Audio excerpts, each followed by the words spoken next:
بسم اللہ الرحمن الرحیم۔ شوہر اگر بیوی کی کوئی بھی بات نہ مانے تو بیوی کے لیے کیا حکم ہے؟ آپ صلی اللہ علیہ وسلم کا فرمان آپ کو سنائیں گے۔ آج کی اس ویڈیو میں ہم بات کرنے والے ہیں کہ شوہر اگر کوئی بھی بات بیوی کی نہ مانے تو عورت کو کیا کرنا چاہیے۔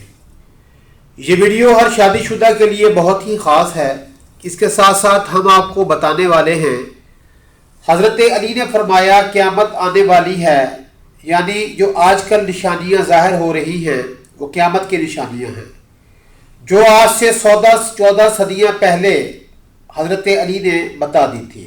ان سب کے ساتھ ساتھ ہم آپ کو ایک ایسا عمل بتائیں گے جو عمل عورتیں کر سکتی ہیں، اور وہ روٹی بناتے وقت اس عمل کو کر لیں، اس کے بہت سارے فائدے ہیں۔ سامعین کرام، اللہ پاک نے بیوی کو محکومہ بنایا ہے اور شوہر کو حاکم بنایا ہے، لیکن ظالم حاکم نہیں بنایا ہے۔ ایسا حاکم بنایا ہے جو اپنی بیوی کے جذبات، احساسات، کیفیات کا خیال رکھے اور اس کے ساتھ نرم رویہ رکھے۔ اگر وہ غلطی کرتی ہے تو اسے ہمیشہ پیار سے اور اکیلے میں سمجھائے۔ اگر بیوی بار بار وہی غلطی کرتی ہو تو تھوڑی بہت ہی سختی کرنے کی بھی اجازت ہے۔ بیوی کے ساتھ مار پٹائی کبھی نہ کرے، اس سے آنے والی نسل پر غلط اثر پڑے گا۔ لیکن جیسا کہ اللہ نے شوہر کو حاکم بنایا ہے تو اطاعت بیوی پر لازم ہے۔ اگر عورت یہ ذہن بنا لے کہ شوہر ہماری اطاعت کرے تو یہ مناسب بات نہیں ہے۔ ہاں، عورت کو جائز بات کہتی ہے، صحیح بات کہتی ہے، گناہ سے بچنے کے سلسلے میں کوئی بات کہتی ہے اور شوہر نہیں مانتا تو اس میں آپ کا رنج محسوس کرنا ایک الگ چیز ہے، لیکن یہ کہنا کہ میرا شوہر میری ہر بات مانے، میری اطاعت کرے، یہ مناسب نہیں ہوتا۔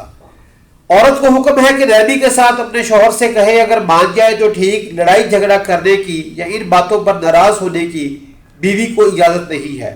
یہی تعلیمی شرع ہے۔ ہوتا یہ ہے کہ خاندان میں چچا چچی سے دبے ہوئے ہوتے ہیں، خالو خالہ سے دبے ہوئے ہوتے ہیں، تو ان کے دل میں بھی یہی چیز پیدا ہوتی ہے کہ ہمارا شوہر بھی ایسا بن جائے۔ خالہ کہتی ہے کھڑے ہو جاؤ تو وہ کھڑے ہو جاتے ہیں، وہ کہتی ہیں بیٹھ جاؤ تو بیٹھ جاتے ہیں۔ یہ کٹ پتلی میرا شوہر بھی بن جائے۔ اب یہاں شوہر الگ مزاج کا ہوتا ہے تو پھر جب دونوں کے مزاج نہیں ملتے تو آپس میں لڑائی جھگڑے ہونے لگتے ہیں، اور وہ سمجھنے لگتی ہے کہ اچھا شوہر وہی ہوتا ہے جو بیوی کے اشاروں پر چلے، تو یہ بات مناسب نہیں ہے اور نہ ہی ٹھیک ہے۔ اس طریقے کا ذہن نہ بنائیں، نرمی سے چلیں، پیار محبت سے چلیں۔ اسلام میں عورت کو شوہر کی مکمل فرما برداری کا حکم دیا گیا ہے۔ اگر شوہر بیوی کو کسی بات سے منع کر دے تو بیوی پر اس کی بات کا ماننا لازم ہے۔ حدیث میں تو یہاں تک ہے کہ اگر اللہ تعالیٰ کے سوا کسی کو سجدہ روا ہوتا تو عورت کو حکم ہوتا کہ وہ اپنے شوہر کو سجدہ کرے۔ ہاں، خلاف شرع امور میں شوہر کی اطاعت ضروری نہیں، بلکہ شوہر اگر بیوی کو کسی معصیت کا حکم کرے تو بیوی کے لیے اس کی بات ماننا جائز نہیں ہے، اور شوہر کے لیے یہ جائز نہیں کہ وہ بیوی کو اس کے والدین سے ملنے سے روک دے اور قطع تعلق کرا دے۔ شوہر کو چاہیے کہ وہ بیوی کو حسب ضرورت جب موقع ہو اس کے والدین کے پاس بھیج دیا کرے۔ اگر شوہر بیوی کو اس کے والدین سے ملنے سے بالکل ہی منع کرے اور بیوی اس کی اجازت کے بغیر اپنے والدین سے مل لے تو ایسی صورت میں شرعاً بیوی شوہر کی نافرمان نہیں کہلائے گی۔ آپ کا ارشاد گرامی ہے کہ اگر شوہر عورت کو یہ حکم دے کہ اس پہاڑ کے پتھر کو اٹھا کر اس پہاڑ پر لے جائے اور اس پہاڑ کے پتھر کو اس پہاڑ پر لائے تو اس کو یہی کرنا چاہیے۔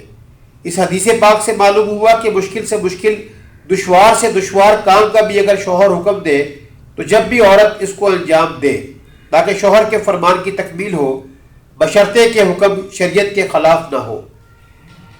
ایک مرتبہ حضرت سلمان فارسی رضی اللہ تعالیٰ عنہ نے حضرت علی رضی اللہ تعالیٰ عنہ کے پاس آ کر پوچھا، یا علی، قیامت کی سب سے خاص نشانیاں کیا ہوگی؟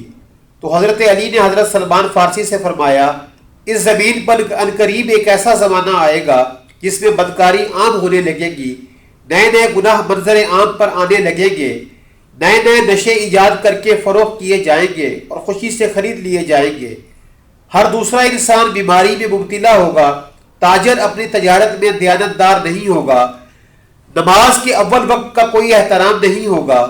اے سلمان، ایسا زمانہ آئے گا جب حج پر اللہ کے لیے نہیں بلکہ اپنے نفس کے لیے لوگ جانے لگیں گے، تاجر تجارت کرنے کے لیے حج پر جائے گا، فقراء بھیک مانگنے کے لیے حج پر جائیں گے، اور عام انسان نئی نئی جگہیں دیکھنے اور گھومنے پھرنے کے لیے حج پر جائیں گے۔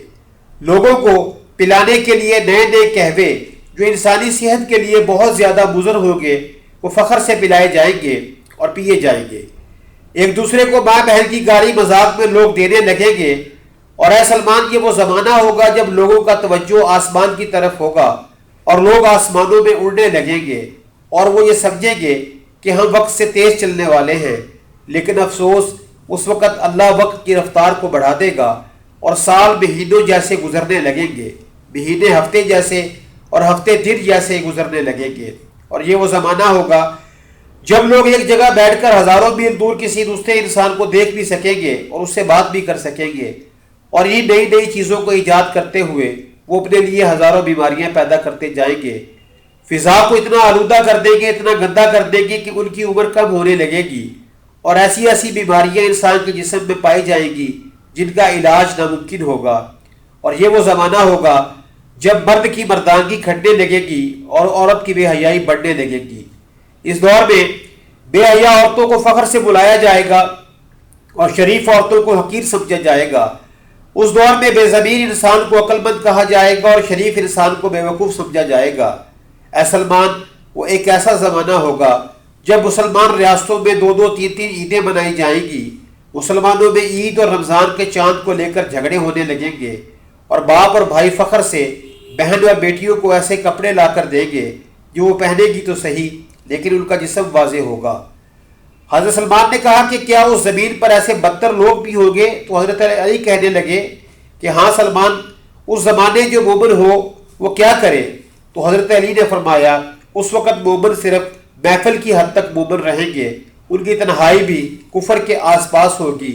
وہ اپنے آپ سے ایک وعدہ کر لے کہ ہر رات طہارت کے ساتھ گزارے، اور جب بھی تنہا ہو تو گناہ سے دور رہیں، کیونکہ اس وقت مومن کی نشانی صرف یہی ہوگی کہ مومن وہ نہیں ہوگا جس کی محفل پاک ہو، بلکہ مومن وہ ہوگا جس کی تنہائی پاک ہو۔ محترم سامعین کرام، ایک ایسا عمل جس کے بے شمار فائدے ہیں اور رزق کی تنگی کا خاتمہ ہو جائے گا، یہ عمل آپ نے آٹا گوندتے وقت کرنا ہے۔ گھر کی عورتیں اس عمل کو آسانی کے ساتھ کر سکتی ہیں۔ اس آٹے کی روٹی جس کے پیٹ میں بھی جائے گی تو اس کا اثر آپ خود دیکھ لیں گے۔ آپ باوضو ہو کر آٹے کو گوندیں، پاک صاف حالت میں ہو اور سر ڈھکا ہوا ہو۔ آٹا گوندتے وقت آپ نے شروع میں 3 مرتبہ درود ابراہیمی پڑھنا ہے، اور اس کے بعد جب تک آپ آٹا گوندتے جائیں تو آپ نے یا فتاح یا رزاق یا وہاب یا شافی یا نور یہ آپ نے پڑھتے رہنا ہے۔ جب تک آپ آٹا گوندتی رہیں تو اس وقت تک پڑھتی رہیں، اور آخر میں 3 مرتبہ درود ابراہیمی پڑھ کر اپنے ہاتھوں پر دم کر لیں اور پھر ہاتھوں کو آٹے پر پھیر دیں۔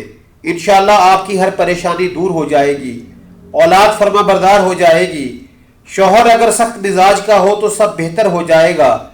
اللہ رب العزت کی بارگاہ میں دعا ہے کہ وہ ہمیں دین حق پر چلنے کی توفیق عطا فرمائے اور ہمیں نیکوکاروں میں شامل کر دے۔